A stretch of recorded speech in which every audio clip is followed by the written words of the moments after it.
Gabriel Martinelli may be bidding farewell to Arsenal. The talented forward of the English club is attracting attention from football giants, including Barcelona, Real Madrid, and Al Nassr. With his impressive performances and exceptional skills on the pitch, Martinelli has become one of the most sought-after players at the moment. In this video, we will explore the potential transfers and what each of these clubs might offer the young forward. We will analyze how Martinelli's departure would impact Arsenal, which is already facing challenges in its pursuit of success in the Premier League. Additionally, we will discuss the player's future and the opportunities he could find in a new environment, playing alongside established stars. Stay tuned for in-depth analyses, expert opinions, and the latest updates on this exciting situation. Don't miss the chance to understand what Martinelli's possible departure could mean for Arsenal and the landscape of European football. Leave your comment and share your expectations about the forward's future. Where are you, Micah, on the Arsenal progress-ometer? There's been a lot of debate about that this week. I think the progress is going really well. I think I'm with Jamie. I've seen quotes of Jamie talking about the need to win something. But if a manager takes you from 8th in the league for a couple of seasons and then you get a 5th and then 2 seconds, that is progress. No matter what. And let's not forget, they're up against Man City, one of the best Premier League sides ever. But not this season. But yes, and then Liverpool have stepped up. But it's very hard, and ask Gary about this, it's very hard to keep going and going and going again.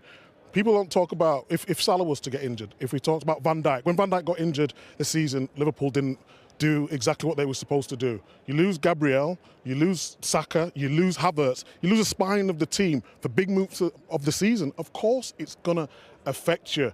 In terms of the next step, I think next season now, there's no excuses. When you talk about bringing a striker in, Osimhen's gone to Galatasaray on loan. Why couldn't even come to Arsenal? I just thought there was short up front, and throughout the season, you know, it played evident that they couldn't get it over the line. How convinced are you, Gary, that Arsenal under Mikel Arteta are on the right track? Well, I think it's a great achievement to not win a trophy in 2025 for 5 years and still be the manager of a top club that isn't under pressure from us, from anybody in the football community or even their Arsenal fan base. So I think that's an incredible achievement because we thought those days were gone whereby you could basically have this type of patience being afforded to you. So you think he should be under pressure? No, I actually think it's a good thing that for 5 years to not win a trophy, ordinarily there would be a manager under pressure. I think that's significant in the sense that you think that there is progression.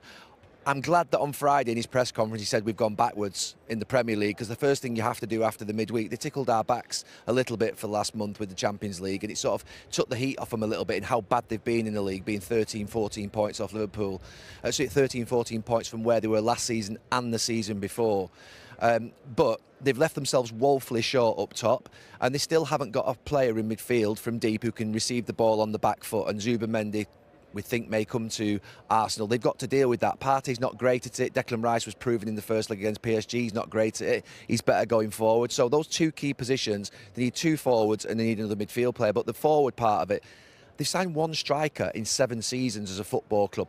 I know I've been arguing this all season. It's ridiculous that they've left Mikel Arteta, or Mikel Arteta has left himself, so short. They spent £750 million and signed 1 striker in that time, and that is not good enough. So if you, I mean, it's obvious to everyone when you look at the situation they're in right now about the striker, and I'm sure they'll rectify that in the summer and bring someone in. But were you saying this at the start of the season? A striker? Yeah. I thought they should have brought a striker in. Of course they should have brought a striker. So, you're okay, the only person, no problem. in March, you said they shouldn't bring a striker in March. No, well, there was no transfer window in March. You said that they shouldn't bring a striker in. It wasn't a striker, wasn't the problem. No. So why did you tip them for the league at the start of the season? I thought they would step up this year. You've just said they were short of a striker. No, of course. You tipped them for the league at the start of the season. So right. don't now talk about because they've had injuries up front, they need a striker. The season starts they might need a striker. The point I'm trying to make is if you tip someone for the league, you can't then say halfway through the season or at the end of the season, he should have bought a striker. What was Arteta doing? You tipped them for the title. Right, on August the 15th, yes, the season you tipped them for the title. There's 3 weeks left of the transfer window. Oh, okay. I thought they would also get a striker in January, and they didn't. Who? Oh my God, that's like saying who do you get? Villa got 2. Villa got 2 or 3. Okay. Villa got 2 or 3. For the title. So Villa got 2 or 3. Are they not allowed to get a striker He in can do whatever January? he wants, but who was the name that you said at the I time? thought Arsenal... You tipped Arsenal for the titles. Don't say now. Mikel Arteta made a mistake about the striker. Oh my God, Cara, last summer everyone was saying, Arsenal's fan base have been saying they need a what were striker you for saying? 2, 3... And me, I think Arsenal would have won the league this year. I'm hugely disappointed in Arsenal this season not winning the league. I thought they should have been there this season. Nothing to do with Liverpool. Liverpool have done absolutely fantastically well. It's not Liverpool's problem, but Arsenal should be closer to them, and they've gone backwards. And they should have added a striker last year in the transfer window, and they didn't do it. I've been saying that for 2 years, 3 years, Cara, so it's not a case of just saying it now. They should have got a striker in their squad. Micah, do you think second place is significant for Arsenal? Because that might not happen. That's not a guarantee. Yeah, they can't let the season fizzle out, of course. You want to finish as high up the table as possible. I think Gary's got a point. I think Arsenal are thinking after the 2 previous seasons that they'll go on and win it this year. Liverpool have gone on and 84 done points, that. 89 points. But, now this big drop-off. But every season is different. You know, when we won the league in 2000, we thought next year we'd win it again. We thought that was that, and we didn't. It took us, another year after that to win the league again. Sometimes that just happens. But I think the wider point on a striker, Arsenal need a striker, and you don't have to be Jamie Carragher Monday Night Football to realise that. One in 7 years. And you still backed them for the title? So what? you thought they were the best team in the country to start seeing they're going to win the league. I thought Manchester City would drop off, and I thought Arsenal would repeat what they did last year, was get the points. They haven't done. They're 13 points off it. Well, I hope you enjoy your afternoon, Gary, and you come back at the end for a longer conversation on Arsenal. But that might be where the day takes us, who knows, here on Super Sunday this afternoon.